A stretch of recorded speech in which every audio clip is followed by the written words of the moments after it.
Добрый день, уважаемые коллеги. Мы рады приветствовать вас на площадке мультимедийного пресс-центра Международного информационного агентства России сегодня в городе Симферополе.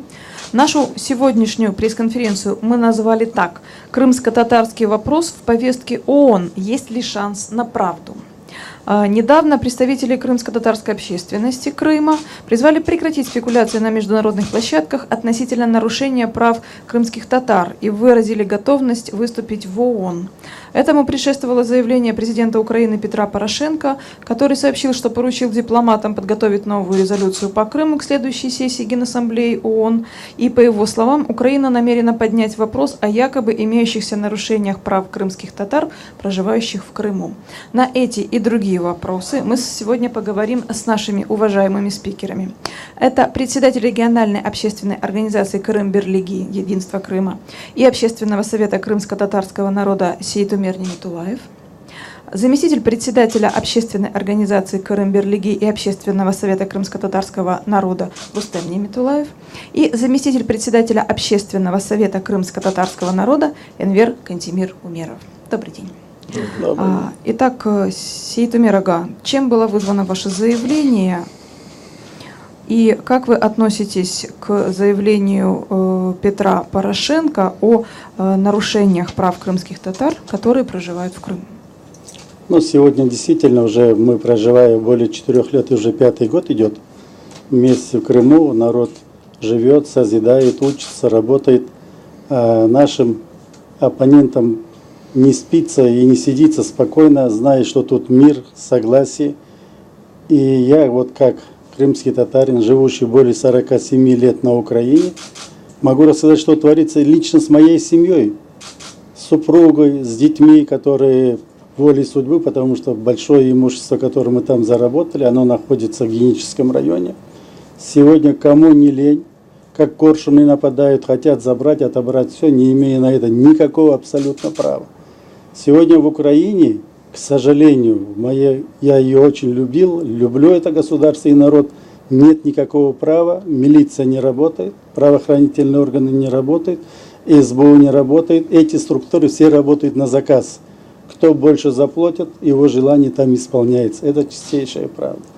Сегодня часами могут держать детей моих, супругу, с которой у нас отношения сегодня сложились чуть-чуть сложно, потому что она туда ездит, никак не можем сюда переехать. Допросы, унижение, часами держат, потом отпускают. Это то, что сегодня творится. Сегодня арестованное имущество без суда, без следствия, это гостиничный комплекс на Чонгаре. Никакого ответа, никакого права не дают ни войти, ни посмотреть. Говорят, там сегодня даже унитазы, которые были, все вынесли. Это одно. Я, конечно, неоднократно и хотел бы в Организацию Объединенных Наций попасть, выступить, рассказать, что творится с крымско-татарской семьей, себя поставив в пример. Но, к сожалению, я нахожусь в розыске. Интерпол вроде бы еще не открылись двери для того, чтобы я мог поехать или приехать. И сегодня создалась там уголовная статья, вроде бы в 2014 году с подписью моей супруги, которая болеет, было засеяно 100 гектаров пшеницы или что. Абсолютно все налоги уплачиваются. Более 2 месяцев идут суды. Каждую неделю суд, обратно что-то находит, обратно что находит. Все делается для того, чтобы семья Нимитулаева выехала с Украины. Но вот это то, что сегодня есть. Сегодня перед теми, что все понимают, на Украине должны быть выборы президента Украины, Верховный Совет Украины.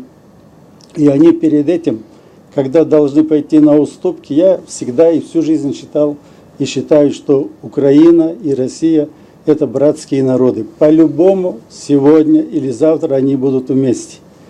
То, что сегодня Европе хочется слышать, Европа слышит только то, что кричат с Киева, и то, что говорят в Киеве. То, что здесь, даже сколько делегаций за 4 года было, кого только здесь не было, все видят, что мы живем в мире и согласии. Мирное небо, строится, очень много строится, дороги. Возьмем для крымских татар соборную мечеть, которая есть, садики. Сегодня тот мост, который построен, я всегда говорил и буду говорить, есть в Киеве мост Патона, У нас в Керчи, в Крыму будет мост Путина, другого не дано. Это, может, назовут через 10 лет, через 5 лет. Я его таким и считаю. И первое, что наша семья сделала, мы сразу в течение недели поехали, проехали через этот мост, увидели это сооружение, которое сделано. И сегодня любой крымский татарин, который не ленится, зарабатывает те средства, какие нужно. Зиму будет народ обеспечен. Что еще нужно?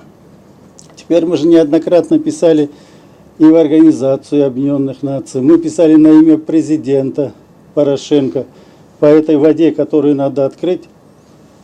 Это же в мире такого преступления нету, когда своему народу, и когда они говорят, что Крым ихний, уже 5-й год воду перекрыли, воду не дают. Это что? Это нормальное государство или что? Поэтому те националисты и бандеры, которые сделали сегодня переворот и захватили Украину, я думаю, им осталось недолго. Вот это мое мнение. А нам жить и работать. Спасибо. Вопрос к Рустему. Рустем, ну вот ваша семья пострадала, скорее всего, из-за того, что она связана и с Украиной, и с Крымом. А как чувствуют себя в Херсонской области те ваши соотечественники, которые туда переехали и намеревались открыть свой бизнес? Но как они на сегодняшний день себя могут там чувствовать? Произошла полная узурпация структурой Меджлиса Херсонской области и Генического района. В первую очередь от этого пострадали крымские татары. Если вы заметили, мы зимой публиковали именно восстание перевозчиков из числа крымских татар именно в Геническом районе, где их через полпредство, так называемое, крымское, которое создано в Херсонской области, пытались опять же получать дань с перевозчиков. И что мы видим? Да, люди вышли, обратились, они обращались также на имя президента, так называемого, Петра Порошенко, но реакции ноль. Да, то есть дальше продолжается. Мы знаем, что людей заставляли и на блокаду платить ту, которую в свое время Ислямов и Меджлис создавали. Да, заставляли людей дежурить. На самом деле ситуация плачевная. Если мы с вами понимаем, что к нам каждый день идут обращения именно от крымских татар, живущих на Украине, да, где они нас просят повлиять как-то на ситуацию, сложившуюся сегодня, в первую очередь, в Геническом районе. Люди запуганы, понятное дело, там на сегодняшний день много там группировок разного формирования, те, которые вооружены. Я вам скажу так, что 99,9% крымские татары не поддерживают на Украине ту риторику, которую анонсирует Меджлис. Это полная ложь. Мы же с вами наблюдаем и видим, да, что есть некая группа лиц, это Мустафа Джемилев, Рифат Чубаров, там, Чайгос, Ильми Умеров, вся грядка, которая на сегодняшний день пытается представить, что они представляют весь крымско-татарский народ. Но это же чушь полная. Да? Также они хотели на себя обратить внимание очень сильно во время президентских выборов, которые у нас прошли с вами успешно. И мы дали результат. Порядка 40% крымских татар пошли и проголосовали. Они участвовали в выборах президента. И я вам скажу, это больше на 15%, чем бытность Меджлиса при Украине. То есть народ стал гораздо активнее и раскрепощен в своем выборе. Да? То есть реально на сегодняшний день крымские татары понимают, что вот это какое-то давление, при котором мы жили 25 лет, оно закончилось. Да? Ну а что касается, к большому сожалению, международных институтов и всех этих площадок, мы видим, к большому сожалению, еще раз повторюсь, это, наверное, двойные стандарты, те, которые на сегодняшний день применяются. Да? Мы возьмем с вами, мы в свое время, в 2016 году, в ООН отправляли обращение, где оно было подготовлено нашими экспертами на 27 листах, как в украинскую бытность при Украине обращалось украинское государство к крымским татарам. Да, взяли эти документы в обращение, нас поблагодарили. Мы знаем, что МИД брал тоже в обращение, наш российский МИД, эти документы, и они им помогли в некоторой степени. Да. Также мы обращались в ЮНЕСКО, были там также в электронном виде, у нас идет с ними работа и переписка, но этого мало, понимаете, мы на сегодняшний день, живя у себя в Крыму, в нашем государстве, в информационном поле, лично мое мнение, мы проигрываем. Мы больше должны уделять этому внимание. Мы должны как можно шире освещать это во всех СМИ, во всех средствах массовой информации. На самом деле, какое положение на сегодняшний день у крымских татар, живущих в Крыму. А положение у нас одно, да, то есть, еще раз повторюсь, народ стал более раскрепощен, он понимает, что его голос нужен, он востребован. Люди работают, занимаются бизнесом, строятся школы, строится соборная мечеть, реставрируется, вот опять же, спекуляция по Ханскому дворцу. Но его же 25 лет в украинскую бытность никто не реставрировал, когда там стены, извините за выражение, гнили, потолки текли. Все устраивало, понимаете? Вот некоторая группа из Меджлиса, которая в свое время узурпировала Бахчисарайский район, они понимали, что это их частная лавка. Там экскурсии, сувениры и так далее, да, то есть тупо и шел заработок денег. А то, что это историческое наследие пропадает, оно никого не интересовало. На сегодняшний день, пожалуйста, реставрируют, заботятся об архитектурных памятниках во всем Крыму, вне зависимости от этноса, от национальности и так далее. Вот. И, конечно, что сказано до этого нашим председателям, к большому сожалению, на Украине на сегодняшний день произвол, то есть в правовом поле государства оно просто не существует. Это касается всех народов, все народы там жалуются, и русские, и украинцы, и евреи, и армяне, без разницы кто. Да, то есть там сегодня выжить очень сложно. Ну вот как-то такая ситуация, и понятное дело, мы на сегодняшний день хотим, почему председатель на примере нашей семьи приводит пример, да, то есть это реально живой пример, касающийся нашей семьи, да, вот. Только из-за политических взглядов, которые не согласны на сегодняшний день, да, с группой товарищей из Меджлиса, преследуются те иные лица семьями, вплоть на уничтожение. То есть, ну, и вот такой беспредел на сегодняшний день он существует. Спасибо. Спасибо. Энвер Эга, вопрос к вам. Насколько нам известно, вы в основном посвящаете свое время именно документальному оформлению обращений, вы работаете больше в юридической плоскости.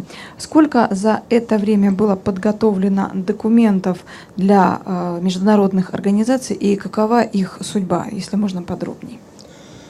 Ну, в общем-то, документов подготовлено достаточно много, причем, так сказать, официально посланных, о которых говорил сейчас и Рустем Немитулаев, и значит, отдельных справок, которые мы, значит, передавали в различные структуры, передавали представителям, скажем, тех делегаций, которые приезжали в Крым, потому что они интересовались, спрашивали нас, так сказать, видели все, ну и, в общем-то, хотели получить некоторые свидетельства такого письменного плана.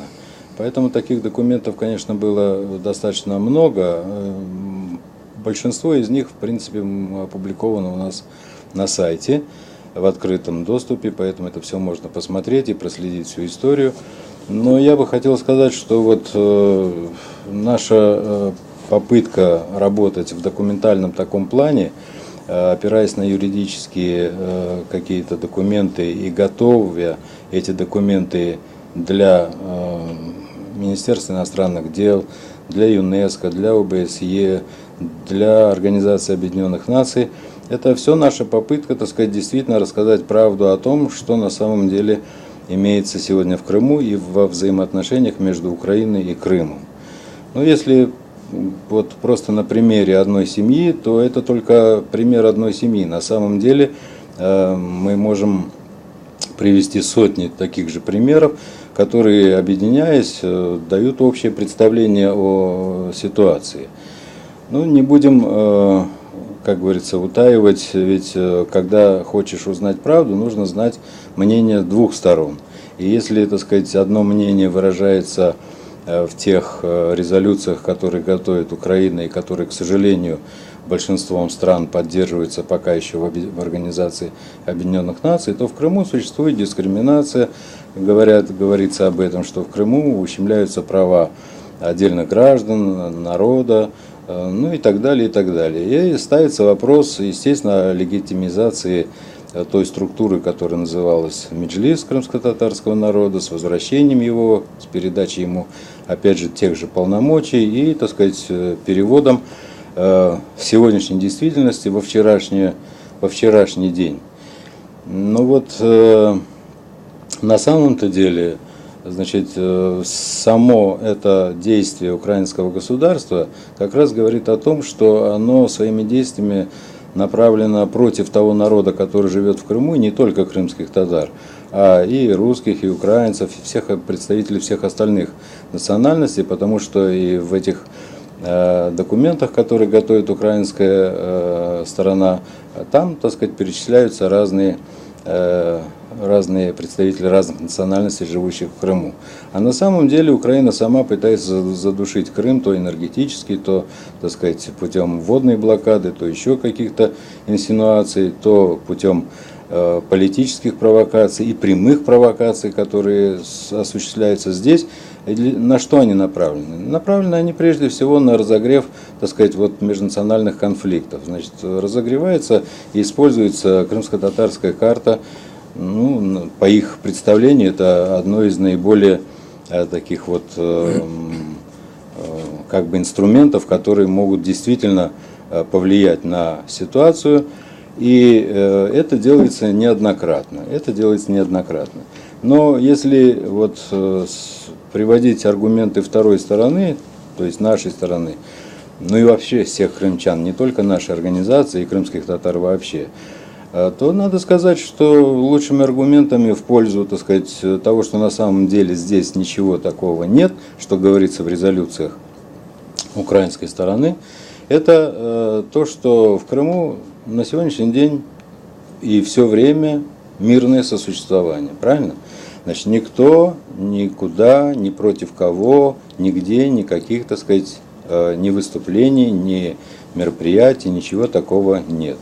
Мы видим достаточно дружеские отношения, мы видим взаимопонимание, не терпимость просто, не толерантность в виде терпимости, а взаимопонимание, уважение между людьми разных национальностей, дружеские взаимоотношения, которые, значит, в общем-то, характеризуются даже тем, что неоднократно у нас имеют место межнациональные браки, так сказать, у нас с уважением относятся к религиозным, к национальным обычаям, традициям, праздникам. Это все, вот это общие такие аргументы, которые сразу говорят о том, что все вот происки украинской стороны, они должны терпеть крах. А они могут подтверждаться еще и конкретными примерами, касающихся самих жителей Крыма, крымских татар и граждан других национальностей. Мы понимаем, мы стараемся занимать активную позицию еще с 2014 года. Вот в августе, как раз в этом месяце, фактически исполняется 4 года, когда мы первые и, может быть, единственные из общественных структур выступили здесь у вас и, значит, в общем-то, выступили против санкций, которые были наложены американской стороной на Крым, на крымчан, на крымских татар и так далее. Мы говорили о том, что это невозможно, это неправильно, это не отражает реальную ситуацию. И было направлено от нашей стороны, значит, от нашей организации, было направлено письмо тогдашнему президенту Обаме с просьбой эти санкции, так сказать, прекратить, потому что они, значит, не приносят никакой пользы в будущем строительстве Крыма и вообще в проживании того народа, который изъявил совершенно другое желание, не связанное с их желаниями. И вот эта вот активная наша позиция, она продолжалась и в ряде тех документов, о которых мы уже говорили, которые были посланы и, так сказать, по просьбе соответствующих структур направлены и были использованы для того, чтобы отстоять позицию Крыма и Российской Федерации, и отстоять позицию крымчан и крымских татар в том числе, по тому, чтобы, значит, показать, что на самом деле все, что говорится в принятых резолюциях, ну, в общем-то, неправда. Да, у нас есть определенные проблемы, но это не проблемы, которые нерешаемы, а проблемы, которые решаемы, которые будут решаться и которые на сегодняшний день находятся в состоянии решения, в том числе с нашим участием и с нашим желанием. Вот. И сегодня, когда мы говорим о том, что будет ли правда услышана в Организации Объединенных Наций, мы выражаем мнение, вот председатель наш заявил об этом, что мы, в принципе, готовы представить, так сказать, и документальные сведения, и собственное мнение, даже на полях Организации Объединенных Наций, сказать о том, что на самом деле существует. И мы понимаем, что нам придется отвечать на вопросы, касающиеся Декларации прав коренных народов, которая принята Организацией Объединенных Наций в 2007 году, других постановлений, скажем, конвенции Международной организации труда, которая после этого была принята, и так далее, и так далее. У нас эти документы постоянно находятся в работе. По каждому пункту, по каждой статье мы можем дать свои комментарии и сказать о том, какова динамика решения вопросов в Крыму. Поэтому мы действительно выразили такую инициативу, мы готовы это сделать. Если найдутся способы решения такого вопроса, мы готовы в этом участвовать. Свою работу мы продолжаем. Ну а как вы полагаете, даже если случится ваше выступление на полях ООН, насколько с зарубежной аудиторией будет воспринята правильно ваша риторика? Ну вот, она будет правильно воспринята. На сегодняшний день, будьте здоровы. Вот, все зарубежные институты, они в основном получают одностороннюю информацию. Понимаете? Для этого и наше присутствие, оно должно быть больше на вот этих международных площадках. И я думаю, что, наверное, там есть какое-то голодание реального мнения, которое на сегодняшний день должно происходить именно от крымских татар, живущих в Крыму. Не от тех, которые сегодня из-за границы кричат, что здесь все плохо. А мы реально по фактам хотим попасть и доказать, обосновать, как на сегодняшний день проживают крымские татары, живущие в Крыму. Это обязательно надо делать. И мы будем услышаны. Спасибо. Энвер Ага, было какое-то дополнение? Ну, я хотел бы сказать, что вот до сегодняшнего дня по тем результатам по принятию резолюций, подготовленных Украиной, мы наблюдаем некоторую стабильность, то есть определилось число государств, которые поддерживают украинское мнение, которые против этого мнения и которые, так сказать, сохраняют нейтралитет. Ну, возможно, что, так сказать, такое положение будет и сохраняться, но, значит, возможность воздействия на изменение этого мнения со стороны конкретных людей, живущих и, так сказать, дающих свою конкретную информацию, фактическую, с представлением, так сказать, фактического материала, я думаю, это окажется только на пользу, на будущее. Спасибо, коллеги. Я думаю, что вопросы есть не только у меня, но и у вас. Предлагаю их задавать. Если вопросы, пожалуйста. Пожалуйста, правая сторона, второй ряд. Наталья Дрюмова, «Аргументы и факты Крым». У меня такой вопрос. Скажите, пожалуйста, вы не пытались оценить, сколько все-таки после 2014 года крымских татар уехали на территорию Украины? Потому что с той стороны мы получаем очень странную информацию. Если верить, то тут уже вообще никого не осталось. Понятно, что многие люди уехали совсем не по политическим причинам. У кого-то бизнес, у кого-то там дети живут и учатся и так далее. Ну, у всех свои мотивы. Есть ли такая цифра? Спасибо. Я могу сказать следующее, что, так сказать, конкретной цифры, в общем-то, нет, потому что особого учета никто не ведет, но есть общая цифра, скажем, миграции с Крыма в Украину. Она на сегодняшний день оценена 33,5 тысячи человек. Но это всех, так сказать, и крымских татар, и не крымских татар. Есть и обратная волна миграции из Украины, в том числе и тех, которые успели туда уехать, они возвращаются. Вот мы знаем, что такие люди есть, такие семьи есть, они возвращаются, потому что они там не нашли тех благ, о которых они мечтали. И они возвращаются, так сказать, понимая, что здесь весь народ здесь, так сказать, он живет, он продолжает развиваться, он строит свое будущее. Ну и народ, в общем-то, те, которые не убедились в кущах райских там, они возвращаются сюда. Я вам скажу так, реально из числа крымских татар это, можно сказать, нулевое количество уехавших, да.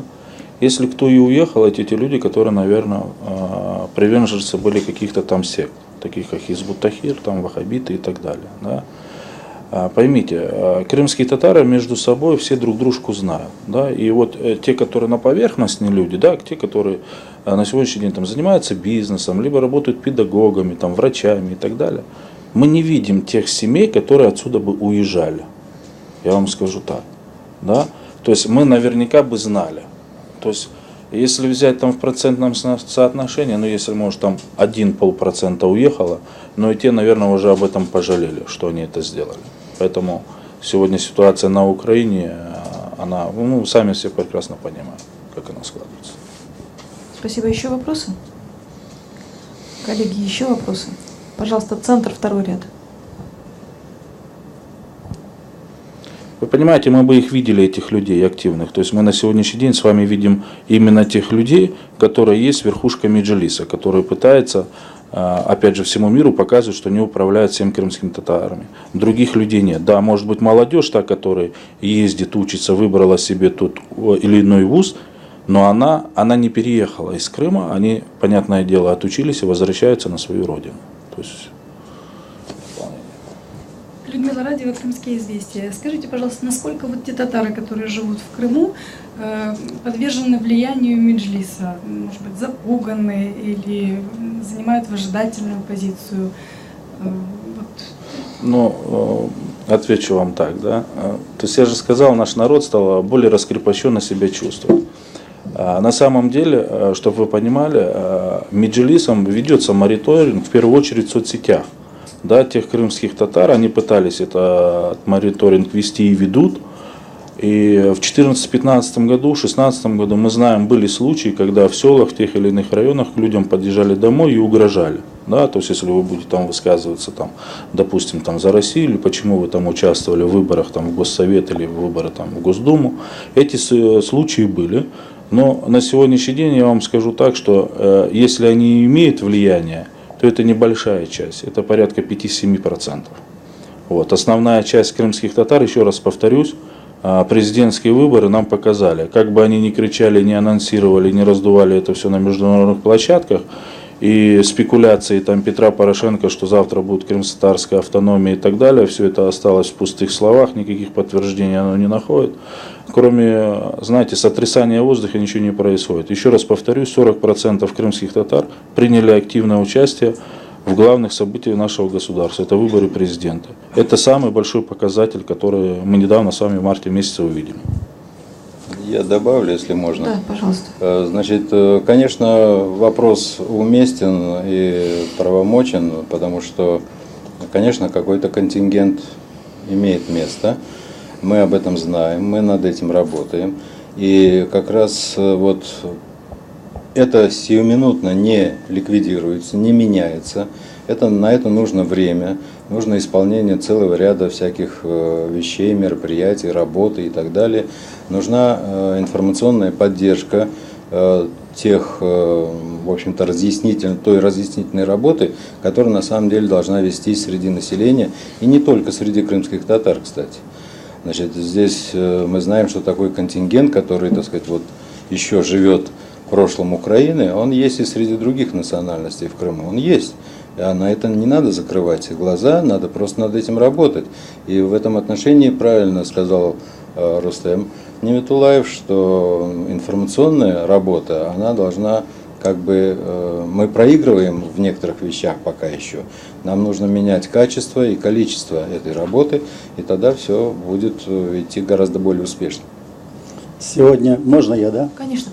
Сегодня, наблюдая вот 14, 15, 16, 17 год, слава Богу, 18 сегодня, и мои соотечественники, и команда наша, которая ездит и смотрит, сегодня в корне меняется отношение крымских татар к России. Это первое. Сегодня все пляжи, абсолютно все, люди, каждый работает, зарабатывает, система заработка уже восстановилась. И мы очень много говорим о том, что той Украины, какая была, ее просто в природе нонсенс, нету.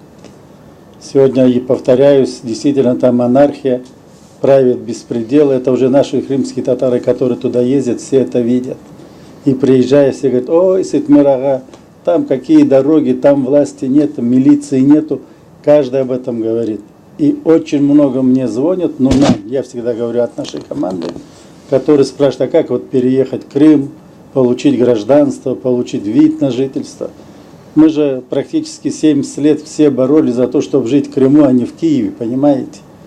И то, что сегодня я наблюдаю по АТРу, я лично неделю раз-два просматриваю. Мы, крымбрлига, должны знать, что там творится здесь. А сегодня у них кроме хроники нечего показать. Вот они крутят хронику, турецкие фильмы, западные фильмы. Одни и те концерты, которые снимали здесь, то время нет людей там. И те, которые сегодня в Киеве, я твердо заявляю, меня все смотрят, каждый из них хочет вернуться в Крым. Каждый практически. Только многие уже не знают, как это сделать, потому что если кто честно работал, честно себя вел, у нас все дороги открыты, пожалуйста, пусть проезжают. Не только крымские татары, все живущие в Крыму, сегодня мы же все понимаем, у нас мирное небо, мы защищены. Кто не ленится, всем работа обеспечена. Да, вопросов очень много, надо их решать. Рабочие места надо открывать, строятся дороги, надо строить такие рабочие места, чтобы женщины были трудоустроены, зарплаты нормальные были, пенсии надо увеличивать.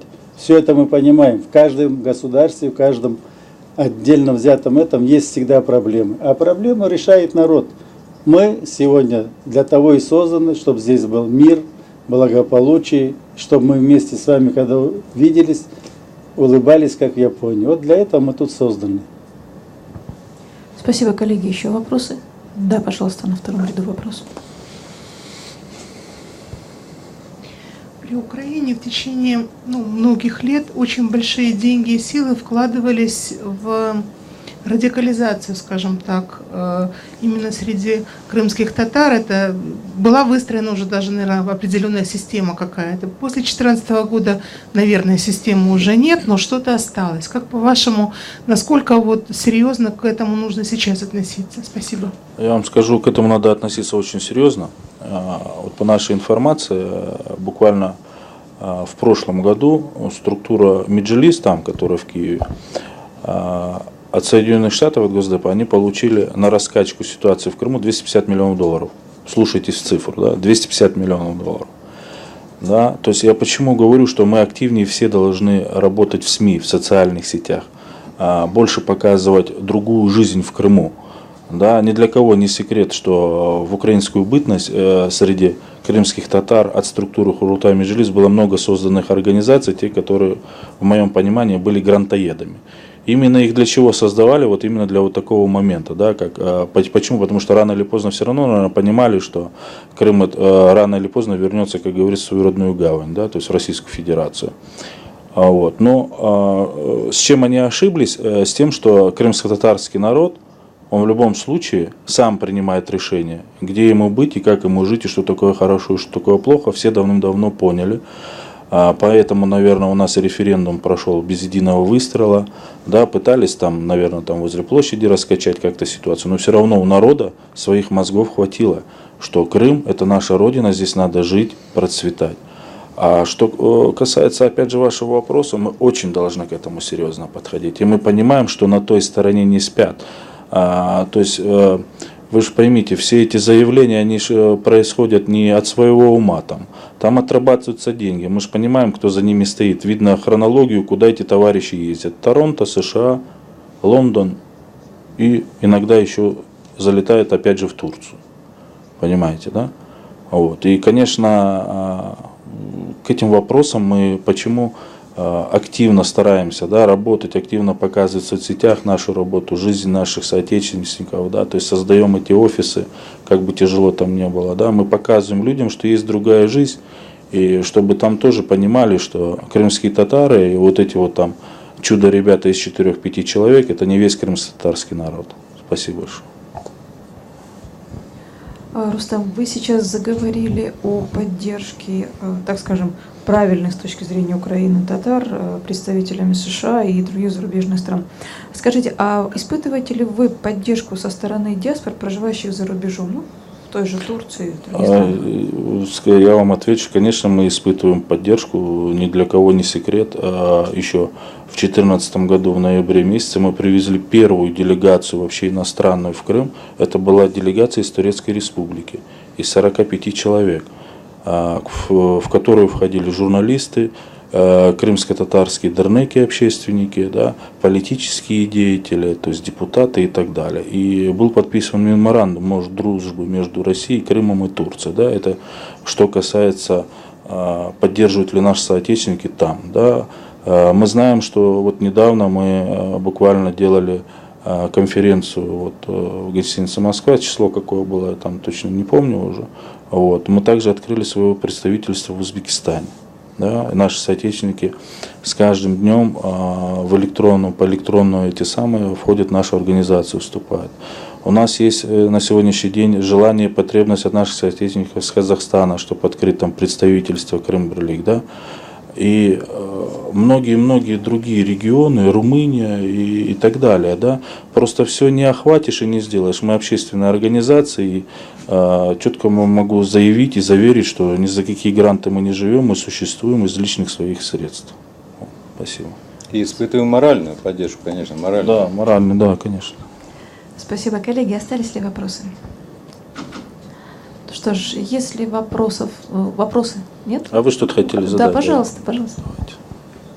А могли бы вы прокомментировать официальную позицию официальной Анкары по поводу Крыма, признания его российским и поддержки крымских татар? Насколько известно, вроде как Эрдоган хочет дружить с Россией, с Путиным, он там другом себя называет, а при этом продолжает вот заигрывать с Украиной и поддерживать там радикальные эти настроения и меджлисовских лидеров. Можно я отвечу? Но мы не должны забывать, что около 5 миллионов крымских татар проживает сегодня в Турции.